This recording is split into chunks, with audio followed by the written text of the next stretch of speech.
Okay, hello. Hi, my name is Tommy Valentine. I'm the Executive Director of Historic Athens.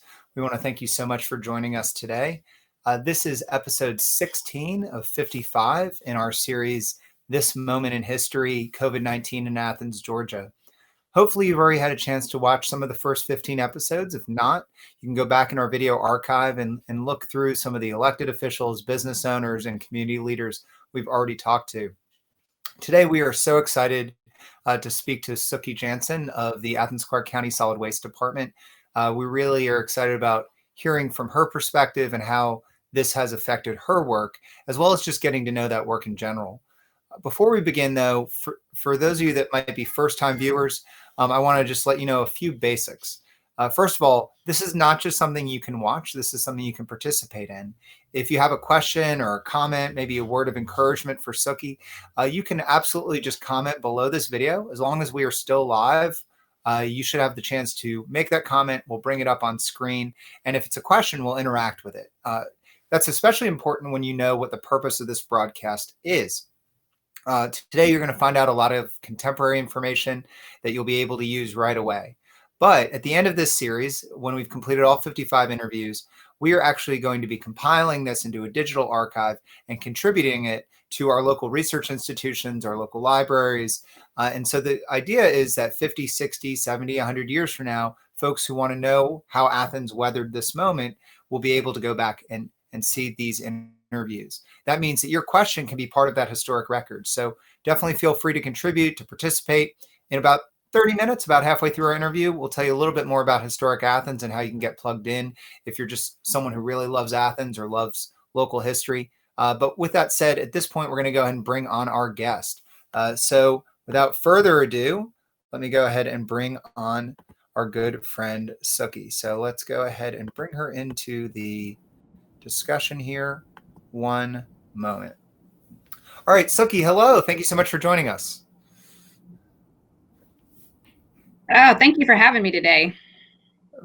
Well, thanks for being here with us. So what I'd say is, just to get started, I think that to a lot of people in our community, you're a figure that is well known. You cut a very strong profile. I'm thinking about, I think I could identify your silhouette pretty much anywhere just from the hats you wear. But there may be someone tuning in 60, 70 years that they only know you through the statue also wearing a hat that has been placed at solid waste somewhere.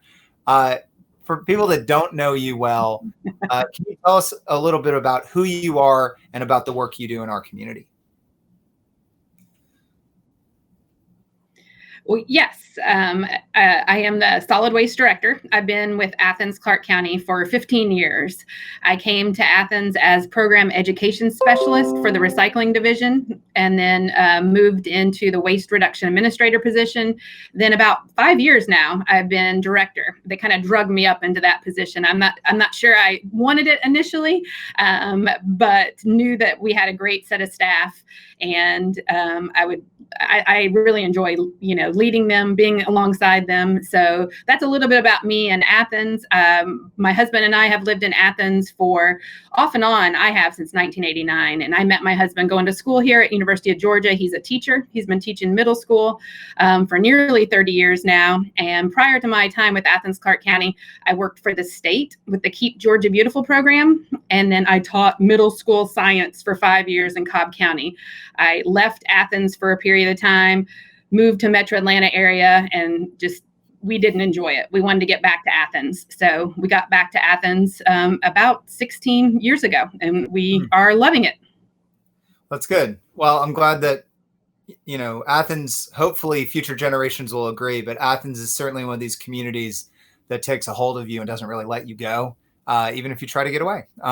So we're certainly glad that you're here. Sure. You mentioned the timeline of some of the jobs you've undertaken. Can you unpack those a little bit more? I think that, solid waste is probably one of the most important interventions in any modern community. It's one of the things that helps us maintain a modern way of life. But I think there's probably a lot of confusion and misconceptions in the community about it, how it all works. Can you help disentangle that some? Well, yeah, I sure can. Solid waste is collectively everything that we would get rid of, not necessarily though in a landfill. That term is also stands for the recycling efforts that we do. And people don't normally think of solid waste as recycling. They name it differently, but collectively it's all the same. So our umbrella of solid waste stands for not only the disposal site, which is a landfill that we in Athens still own ourselves. We get about 300 tons, a little less than 300 tons a day out there at the landfill. We also have a processing facility, a recycling processing facility, which we were the first in the state of Georgia to have a partnership, public-private partnership for our facility. It's now 25 years old, or just about 25 years old, and we process right now. Our tonnage is down due to the virus, so we're processing about 50 tons of recyclables every day. Where at its height, we were processing between 80 and 100 tons. So we are down right now. And that's not necessarily a bad thing, because reduce and reuse are always better than recycling.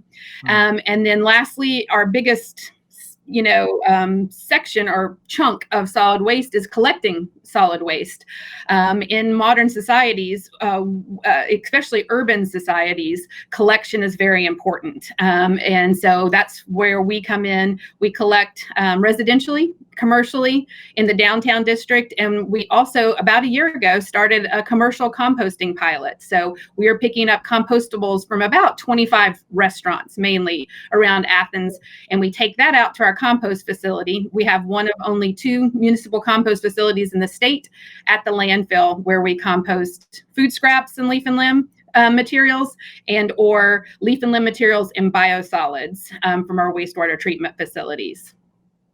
So I guess that's a little bit, I don't know if I quite answered your question, Tommy, or I described what all of our department does for Athens, Clarke County. Well, what I'll say is 80% of my brain thinks that was an incredible answer, and 20% of my brain just shut off when you said 300 tons a day. Did you say the landfill receives 300 tons a day of waste? Is that right? It does, but let me put that in perspective for you. Yeah. When I say that, you need to compare it to something else. And I will compare it to some of the larger landfills in the United States.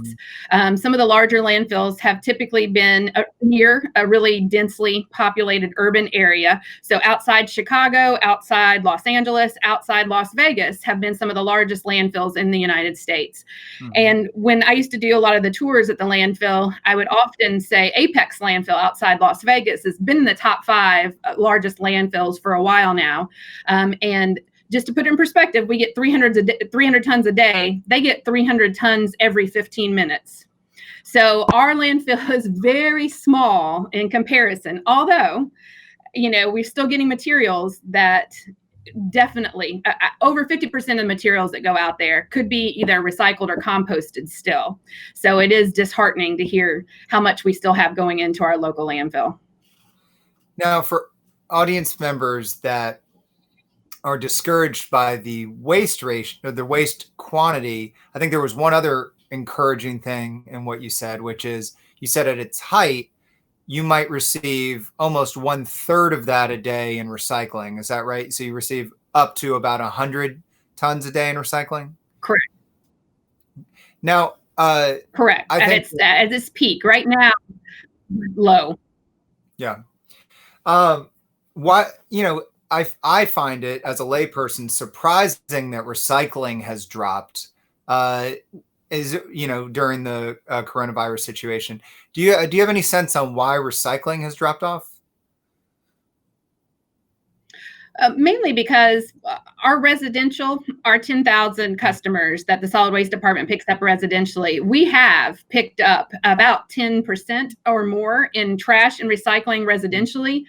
But conversely, all of our commercial collections have dropped off at a tune of about 75%. A majority of our recyclables come from downtown, and with most of downtown being closed, that has heavily impacted our recycling rate at the recycling facility. Also, our dumpster customers, which many of them are UGA, frat houses, sorority houses, Clarke County School District, with the absence of our students in our student population or our students being at school, we're seeing less recyclables in our dumpsters. So although residentially we're seeing more material, we have seen a really major about 75% decline downtown, and in some cases it's hovered about 50% to 30%, 30 to 50% in our dumpsters. We're seeing a decline in both waste and recycling, and that's just because people aren't here, and or people it's being produced somewhere else, like in their houses. Yeah. A couple online comments have come in. I just want to bring them up. I see Mason here has endorsed the idea of a Suki statue. Suki, we can make it out of recyclable materials. It'll be phenomenal.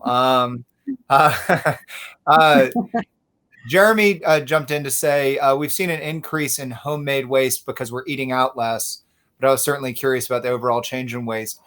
Suki, do you have any sense from what you're seeing on whether people are?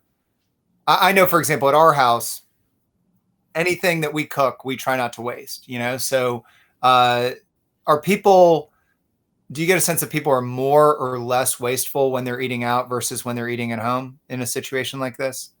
When they're eating out, definitely more wasteful. We see a lot of packaging, disposable packaging. So, and a lot of that disposable packaging is still not recyclable or not easily recycled. Yeah. For example, styrofoam packaging. It is recyclable at our charm, but it's not in your curbside bin. And so some people don't want to go, the extra mile to take it to the charm, the Center for Hard to Recycle Materials. And the charm just reopened. We had to close it down due to the virus, trying to figure out how to make it safe for our staff and for our customers. But we reopened last week. But definitely eating out in the current environment where it's all either, you're picking it up and taking it away is definitely more wasteful than just eating off your reusables at home and washing them. So I want to go back a second to charm, because I think charm's a real asset for Athens, but not enough people know about it. I'm fortunate enough, I live on the same street as charm, so I can, if I was strong enough, throw my stuff towards charm. Not that I would, but so for example, this morning I cooked the last couple eggs in one of the cartons that's made of the same styrofoam that I remember we all got rid of in the 80s. The McDonald's, everything came in that styrofoam. But I can't just take that to the recycling center, correct? I would need to take that to charm. Is that right? That is correct. It is considered a contaminant with your curbside recycling. So can you, for folks that haven't heard anything about charm before, will you help break down what charm is and how it works? For sure. First of all, it stands for the Center for Hard to Recycle Materials. We actually had the first charm in the state of Georgia. Officially, Atlanta beat us to their opening, but we had the first charm outside of Boulder, Colorado. That's who coined the term charm and opened the charm. And basically the charm is for any items that are either hard to recycle or impossible to recycle through traditional methods, where picking it up on the curb and taking it to a traditional processor, or is hazardous and shouldn't be thrown in the landfill. So not everything at the charm is necessarily recycled. Some of it's reused and some of it's just disposed of properly. All the material at the charm, though, typically costs us quite a bit to process it, and then often to ship and or to its final destination. That company may actually charge us for the materials. So essentially the charm complements your curbside recycling efforts by taking those items that are either hazardous or really hard to recycle and finding a life for them so they don't make it into our landfill. And those items are styrofoam, which is expanded polystyrene, plastic bags. We get a tremendous amount of plastic. I'll call it plastic wrap. It's not just plastic bags. We also get batteries and paint. We get mattresses, pallets, tires.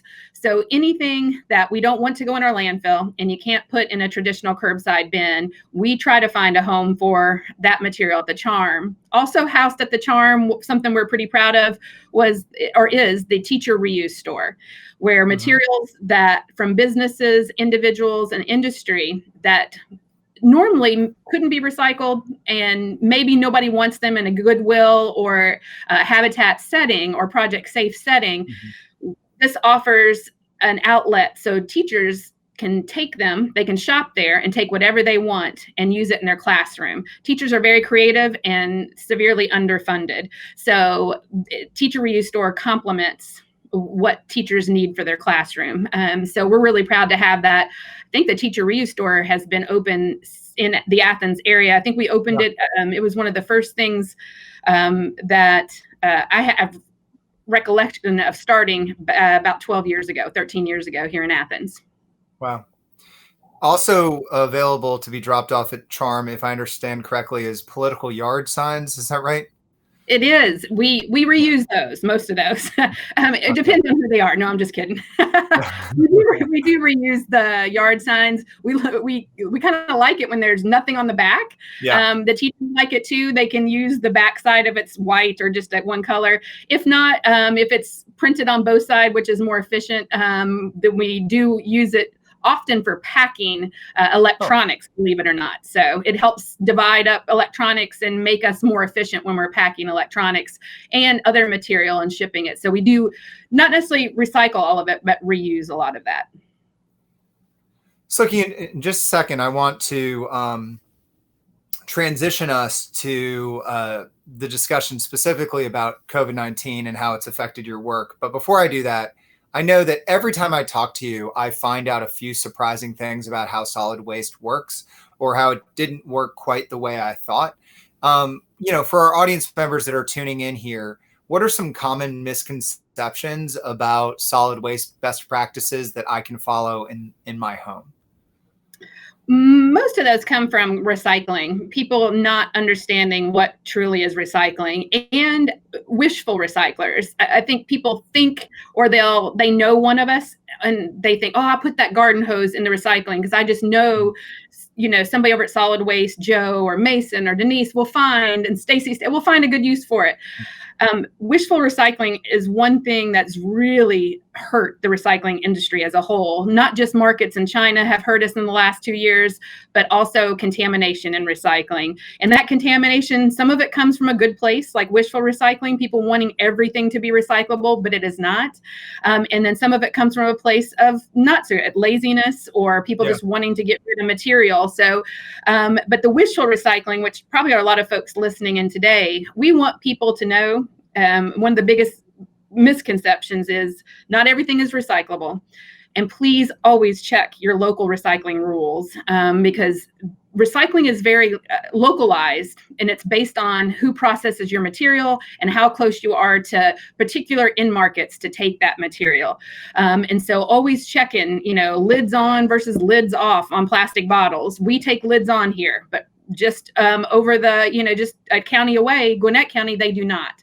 So it makes it even more difficult here in Athens because we get students from all over Georgia and the United States that come from different recycling locales, and they often get really confused once they get here. So that's one thing is making sure you know what can and can't be recycled. I have a quick question on this that I feel like you've helped explain to me before. So let's say that I am cooking dinner tonight and I end up with a glass jar that still has some remnants of spaghetti sauce inside. I have a few cans that have some residue of whatever else was in it.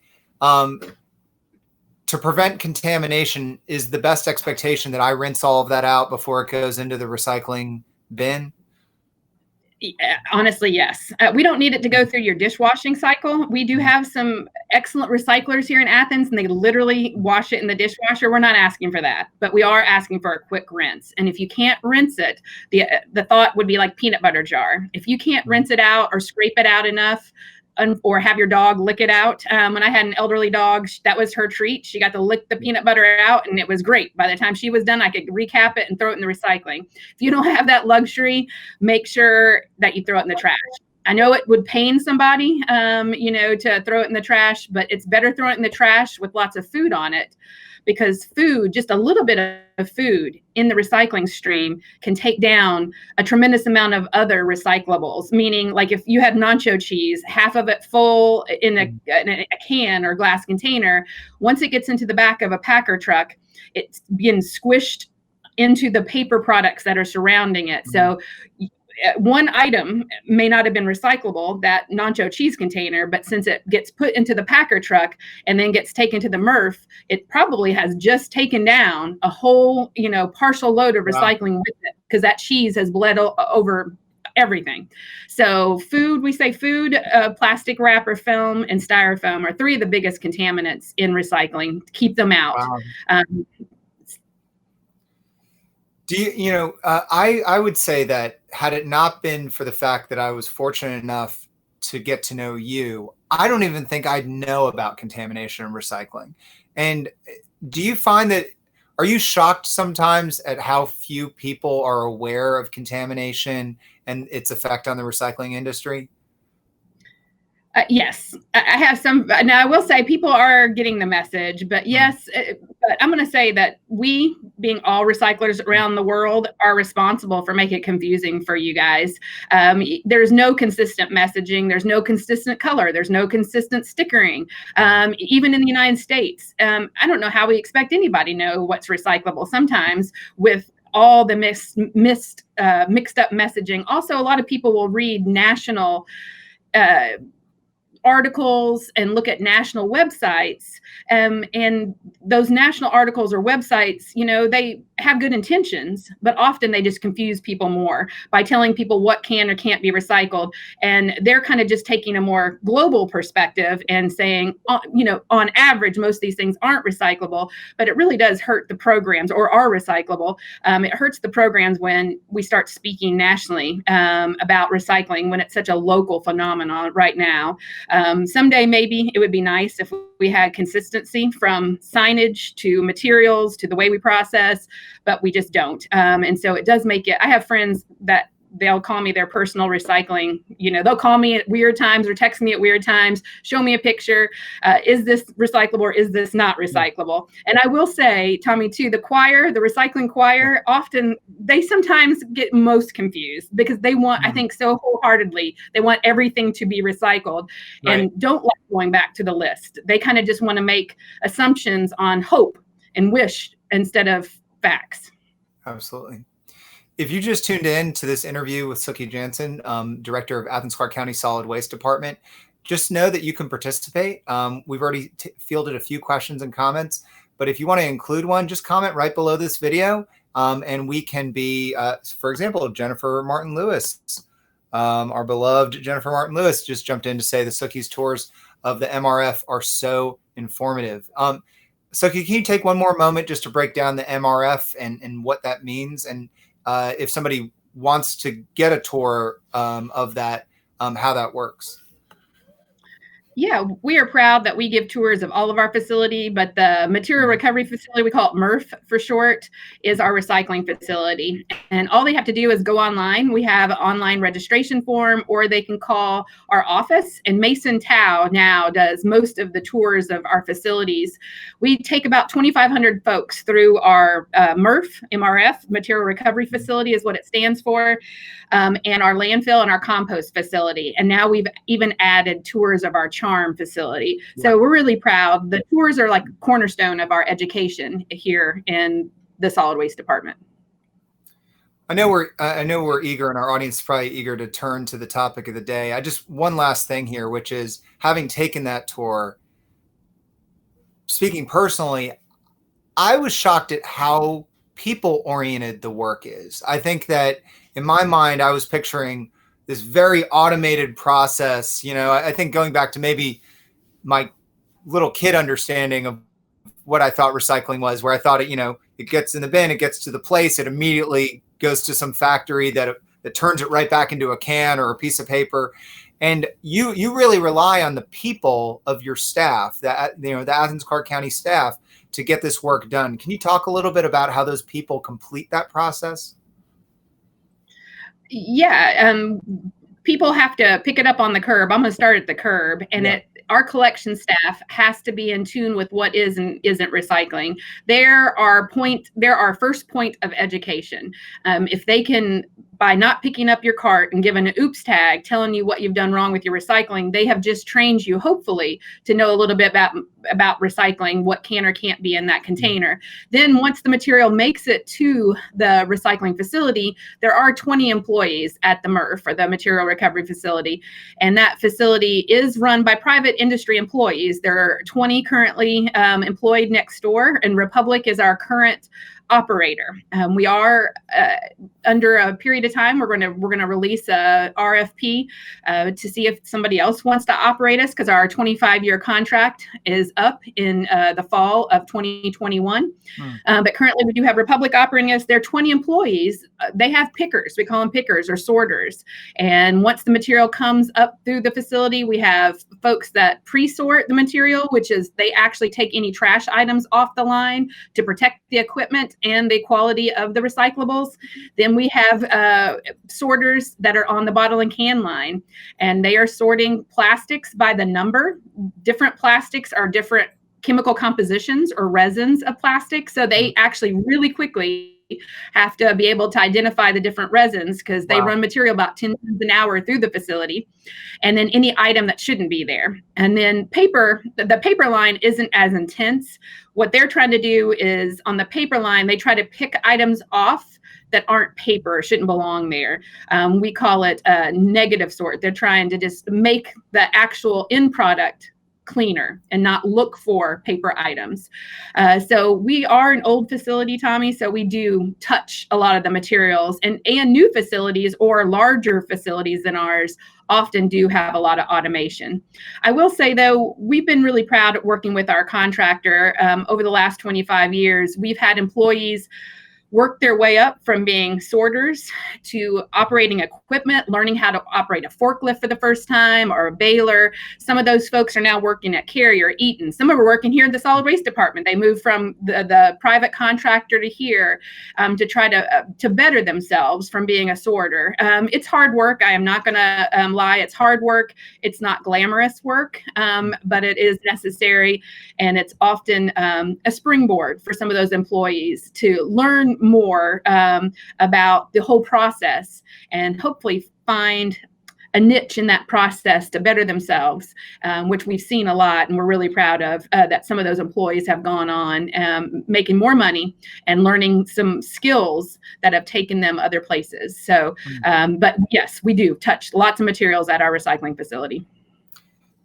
So what I want to do here is we just got a comment here from Commissioner Tim Denson that relates to that very subject, Suki, all the touching of materials that you're doing. And so I want to make sure that we go ahead and go to that. And I'm going to present Tim's question here on the screen. It's actually a two-parter, and so I think we should treat it as two questions. The first question is, what has physical distancing looked like for solid waste workers?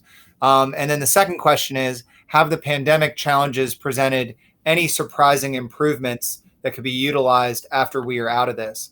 Suki, just one moment before we get to that question, because I think it is the question of the day.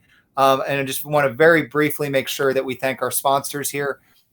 First of all, the folks you see on screen here, these are our annual sponsors. These are the people that help support Historic Athens. If you don't know, Historic Athens is a 52-year-old local 501c3 nonprofit. We very much depend on the generosity of the Athens community to keep going year after year. We're so thankful for the sponsors you see on screen. And if you're someone who would like to become a sponsor, you can visit historicathens.com.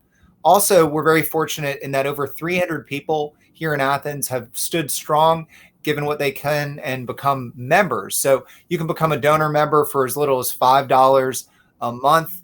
Suki, I think, is a member, one of our members. But anyone out there can become a member. And I just want to say that every single dollar counts, especially at a time like this.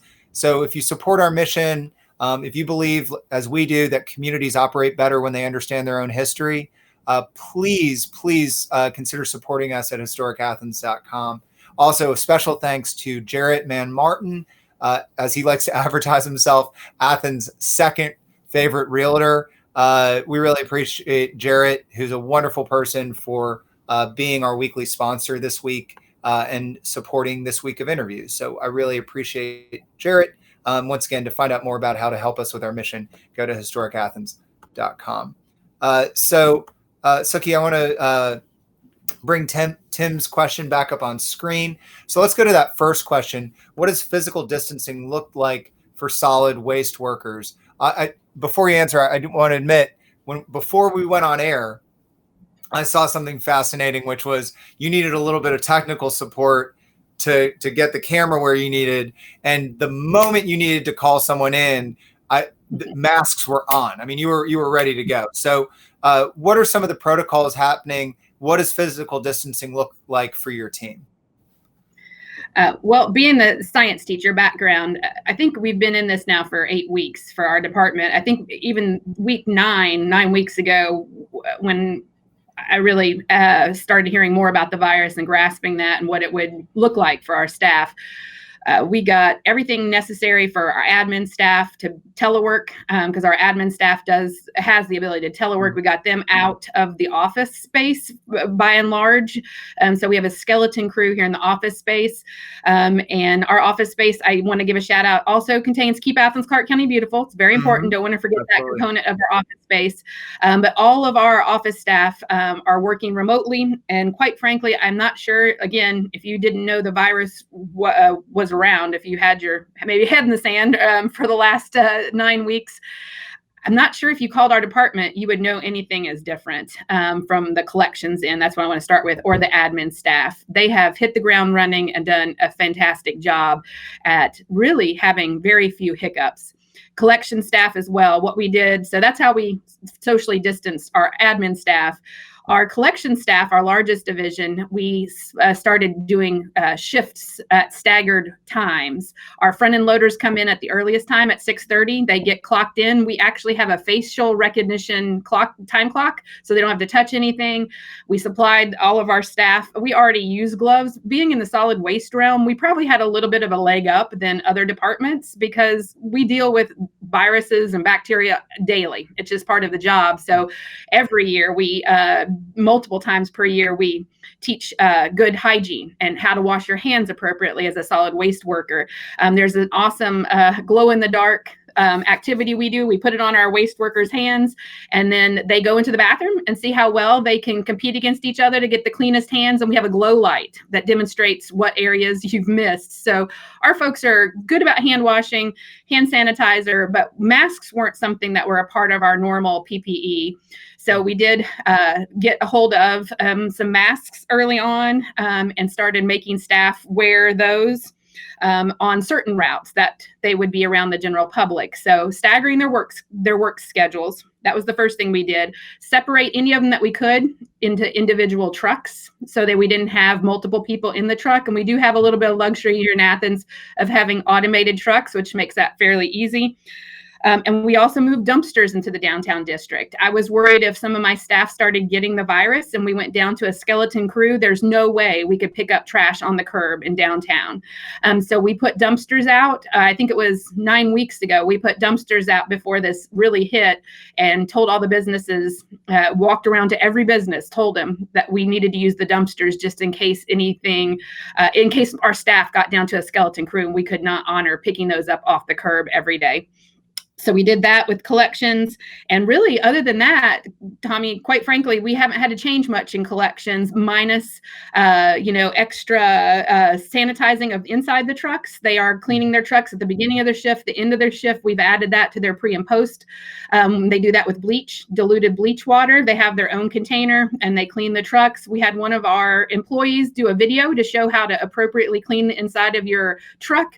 And he did a great job doing that for us. So that's kind of extra, something that we hadn't focused on as much in the past. But we have the normal PPE, the gloves, masks, glasses, sanitizer in all trucks, and now they all have their own diluted bleach containers so they can wash the insides of their trucks.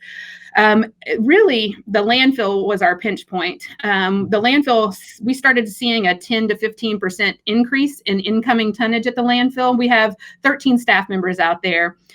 And around what we call the red building are inmates out there. We have 2 inmates that work with a correctional officer, and they unload a lot of customers materials, and it started to be like crazy town around that red building. It was like everybody's at home, everybody's cleaning out their nooks and crannies, their garages. I mean, every home improvement project they've been waiting on for 30 years was being done. And we were seeing lines at 10 o'clock. The day that we knew we had to do something, we had a line from the Scale House to Lexington Road at 10:10 in the morning. Mm-hmm. And so that increase of tonnage, increase of car traffic, increase of cash, we saw our cash doubling daily from normal amounts. And we were concerned about what was on that cash. Can the virus, the early stages, we didn't know if you could, how easily it was to transmit the virus from cash onto our employees' hands. So what we did at the landfill, many landfills in this region actually just closed off all traffic to residential, like mom and pops. And we decided we would start an appointment program. It hasn't been embraced by everybody. Some folks don't, like it as much, but it really has brought safety by spreading the flow of customers and keeping our staff and inmates protected at the red building, because there's just less people to have to help. And also we eliminated cash transactions. And so that helped our staff in the Scale House. And so in order to bring your residential tonnage or materials to the landfill, you have to have an appointment. You pay through the water bill or you pay with a check. So we don't have all that back and forth with the cash or credit cards. So that was our pinch point. And then the charm was a pinch point. We're very interactive with charm customers, like right there helping them. And so we had to close down the charm till we could figure out how we could keep our staff and the residents safe. And so we actually set up another registration process, because the landfill, although some customers don't like it, they would rather just be able to come to the landfill whenever they want with whatever they want and get the help that they are used to. We felt the charm customers would embrace the registration system. And we opened for the first time last Wednesday, and we were right. They were all very complimentary. They got online, they made their reservations. We haven't had any complaints about the charm, or very few from what I've heard of the charm registration process. But our pinch points were the landfill and the charm because of the sheer quantity of cash we receive.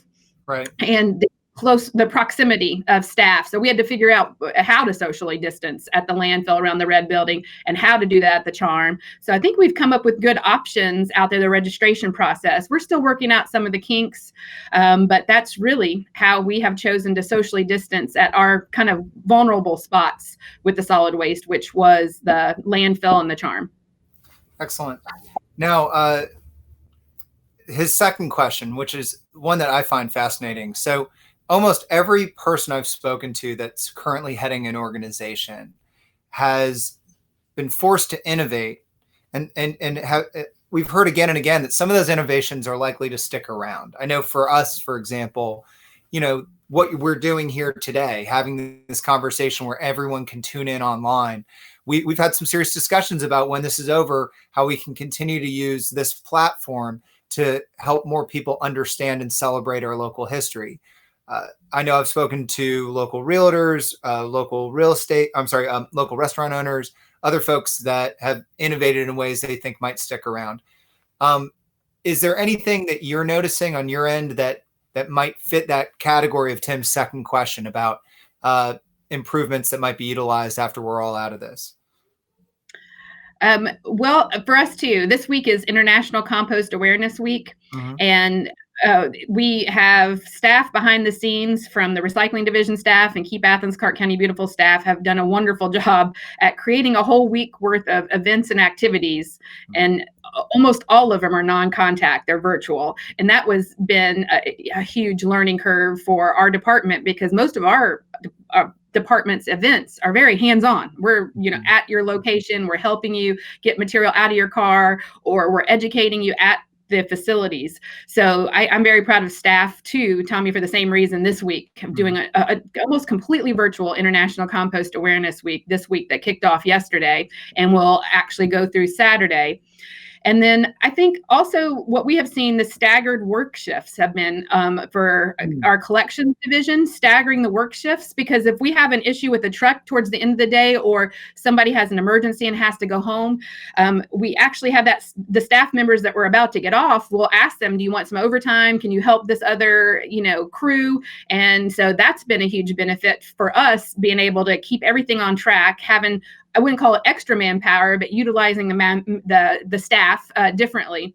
And then also are the registration process. The registration processes at the landfill and the charm, especially the charm, have spread customers out so that nobody's waiting. And we feel like it's a much better way to have customers out there that we can help almost immediately when they get there. It's a much more pleasant experience for them and a safer experience for them and our staff.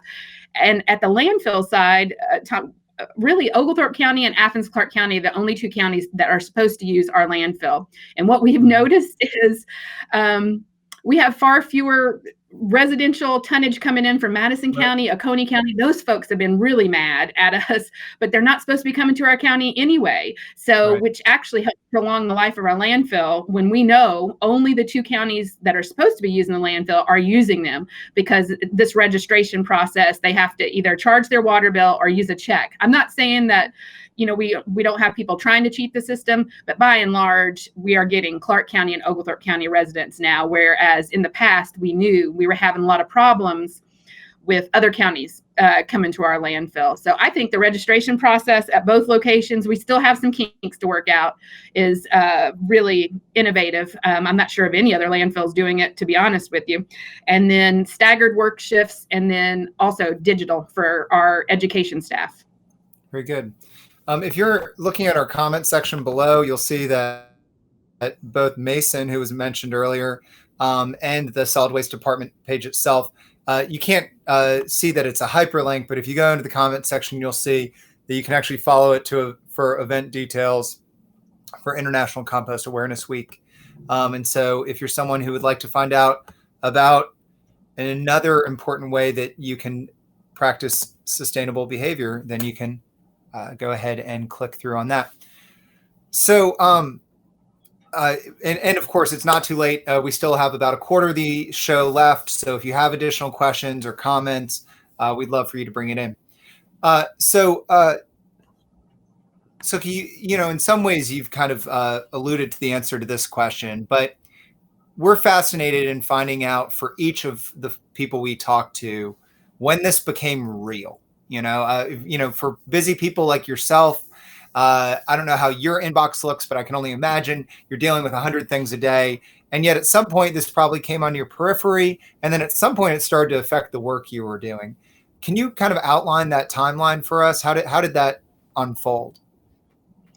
9 weeks ago, when it started becoming evident, it was right before, it was I think the week before spring break here in Athens, started reading more about this virus, and I knew it was going to start impacting us. So that's when it kind of hit home that we're going to have to make some changes, because our entire department are essential workers. Even my office staff, I have to have them so they can answer phones, they can still bill for us. So I knew we had to be swift. I also knew the county did some wonderful things as Athens Clarke County, which is asking questions to our staff members to see who had health issues, and then making that known to the department directors so I can make the best choice possible for those staff members. Because the last thing I'd want to do, the customers are very important, but to me, I love my staff, and I would not want any of them injured at work or contracting this virus, and it be my fault or something related to work that I did not do as a leader of our department. So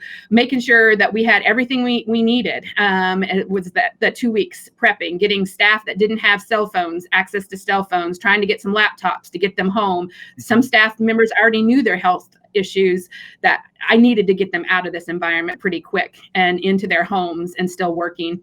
And then I knew the bulk of my department are frontline employees. And so that week 8 was making sure that we could do everything and emphasize the importance of staggered work shifts, getting in and out, not eating together. Our staff, a lot of them are friendly and family members. We've got family that works here. They like to meet up for lunch. we had to put the end of cross crews meeting up for lunch. We had to put an end to, talking in the morning or afternoon. We had horseshoes here. We've had basketball goals here at Solid Waste where, staff wants to hang out. All of that had to change. So we keep people set. So week 8 was educating all staff members on the front line. Here's what we have to do to stay safe so that we can continue to operate. We also had to behind the scenes dust off our COOP plan, our the continuity of operations plan. And so we had to make some tough decisions. If staff started to get sick, what does that look like? What do we have to triage? What routes are of utmost importance? And so we knew we'd have to close down leaf and limb. If we started losing staff, next we'd have to close down recycling. Wow. And then after that, we would only be picking up trash. We'd even close down our composting route if we had to, because trash is the biggest safety issue, getting all the trash up. I am proud to say that we haven't had to do any of that. And we are one of the few municipalities in the state that didn't. Columbus stopped picking up recycling and stopped processing recycling, as did a city of Atlanta stop some of their actual collections. Many places around the United States stopped their leaf and limb collections. So making sure our frontline staff, they don't have email addresses. So we had to be very clear in our communications. Shout out to one of my employees, Denise Clemens. She did awesome creating flyers that were very graphically oriented. Mason too, shout out, getting a video produced so that our staff knew how to clean their trucks out appropriately. That's a little different than we normally do with the bleach mixture twice a day. So doing all that we kind of went in hyper mode to make sure, for me, it was all about keeping staff safe. I know you guys want your trash picked up, but for me, it was about keeping staff safe. So that's those week, I guess it was week 8 and 9, 8 and 7, if I'm counting down. It was all about how can we keep them safe, and do we have enough material to keep them safe? Because you normally use masks. We actually don't supply hand sanitizer. That was up to the individuals. So we were rushing to get some of this material to our department. And I want to also thank our community members. We had Envision Athens come with Lysol wipes for us. We had individual employees of Athens Clark County drop off Lysol wipes. We had Whitehead Road Elementary School donate Lysol wipes to us and hand sanitizer once they heard we were about out and we could not get any of the shipments in.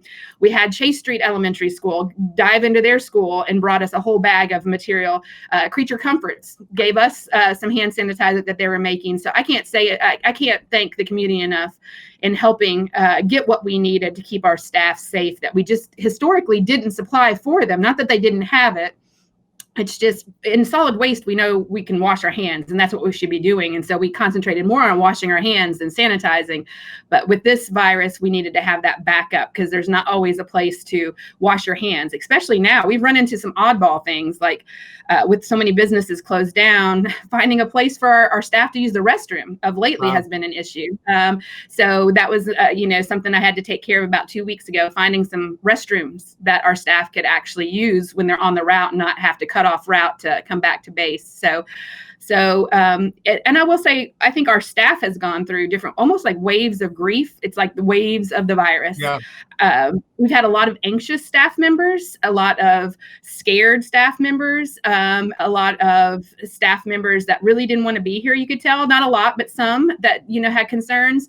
But I will say, I didn't hear one thing I didn't hear was a single complaint. Everybody knew what had to be done. They were willing to do it.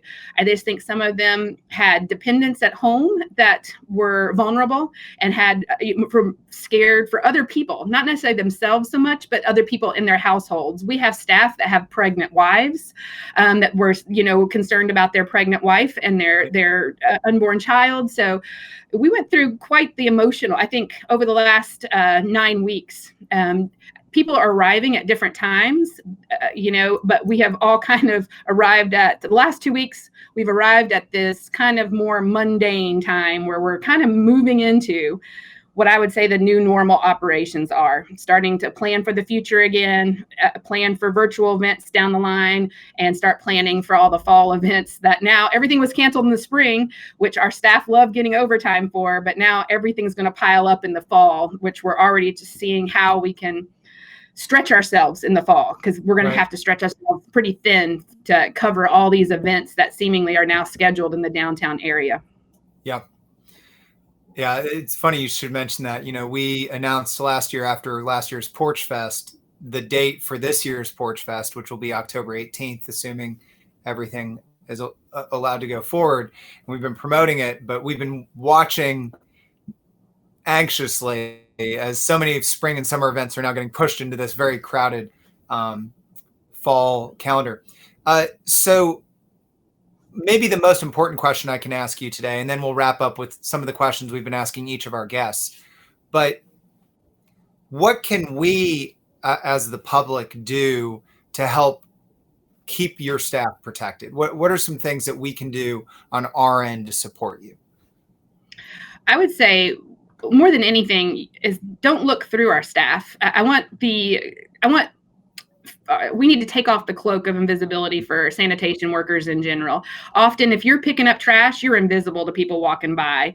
So I want people to notice them. And a lot of our Athens residents do.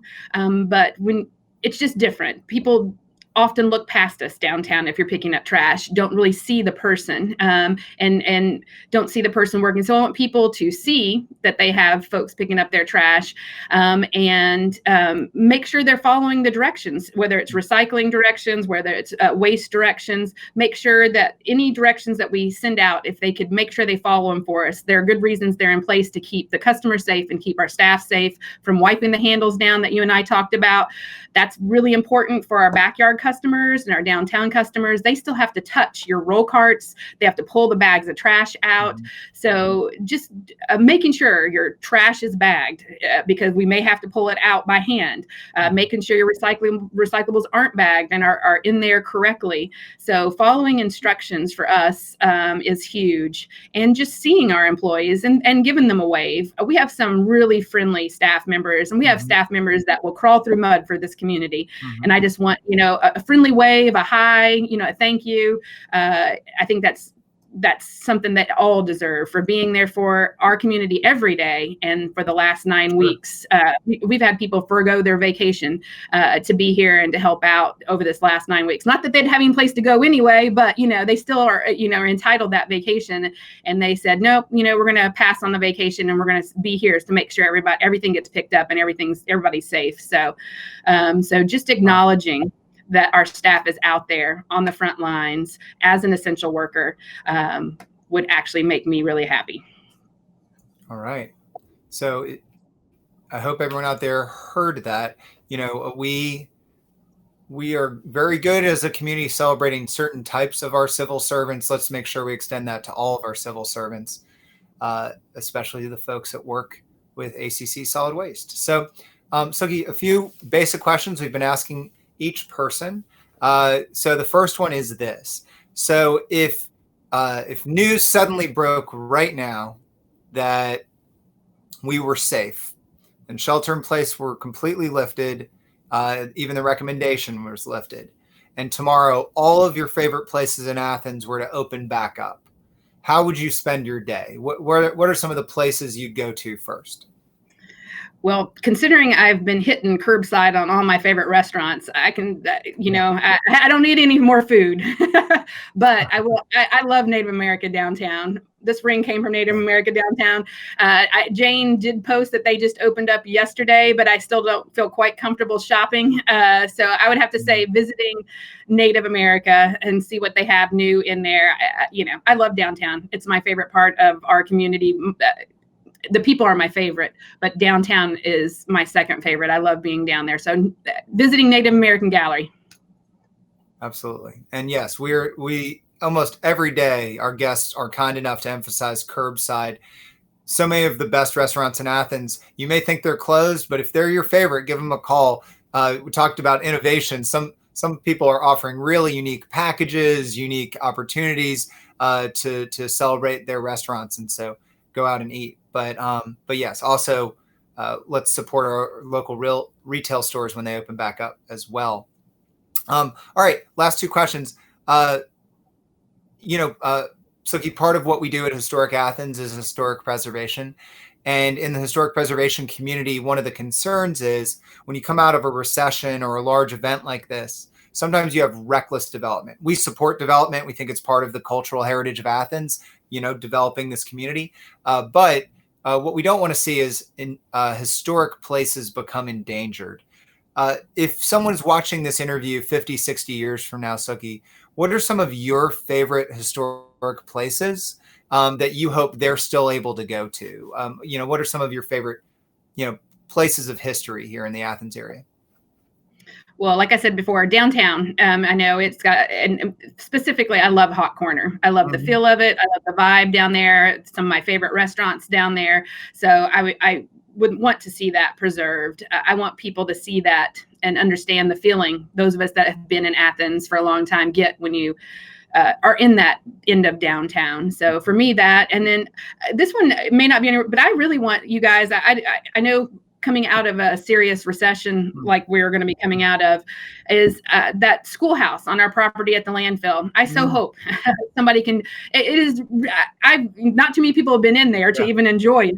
I've been in there, and I hope someday that we can come up with the funding to do something and preserve that schoolhouse for folks to see into the future. And it's just not, the location that it's in at the landfill, not a great location. Nobody wants to come to the landfill and visit that. So I hope someday you guys, all of us are able to come together and save that bit of African-American history.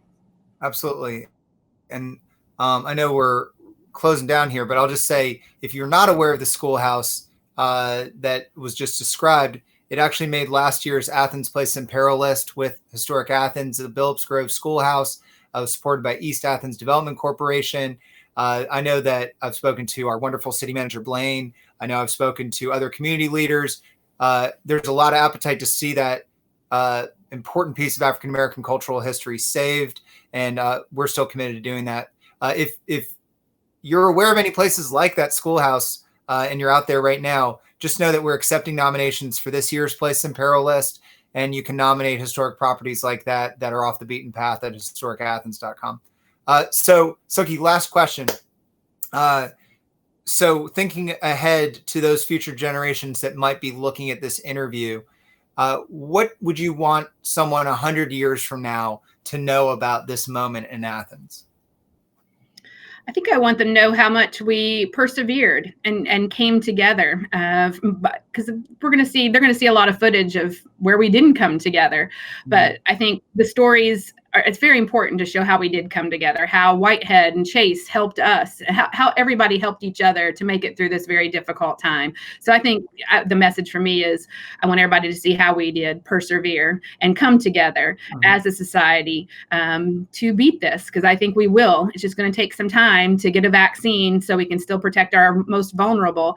And I want, society to know that we did care enough about our most vulnerable to socially distance, to wear masks. And I hope we continue to do that until a vaccine or a solid treatment is in place to help our most vulnerable in society. Absolutely. All right. Well, on that note, I'll just say that if you're an audience member here, 2 things before you go. One, we'll be back tomorrow at 1:00. If you saw the initial post on our page today, we went ahead and released the list of names for the rest of the week. We actually are only one interview away from having scheduled all 55, at which point we will post the whole calendar. But we hope that you'll come back tomorrow and participate at 1:00 with one of our excellent community leaders. Second thing is, I want to leave on the note that Suki emphasized, which is please don't look through our civil servants working in solid waste. Please make sure to treat them with gratitude and humanity, because trust me, this would not feel like a civilized community if it wasn't for the work that Suki's team is doing every day. So Suki, on behalf of Historic Athens, of course, thank you for not only for your time, but for the work you're doing. Oh, thank you for having me. Okay, absolutely. All right, well, we're going to go offline now. We hope to see everyone back at 1:00. Please wash your hands, keep safe distance, stay healthy. We'll see you tomorrow at 1:00. Thanks a lot. Have a great day.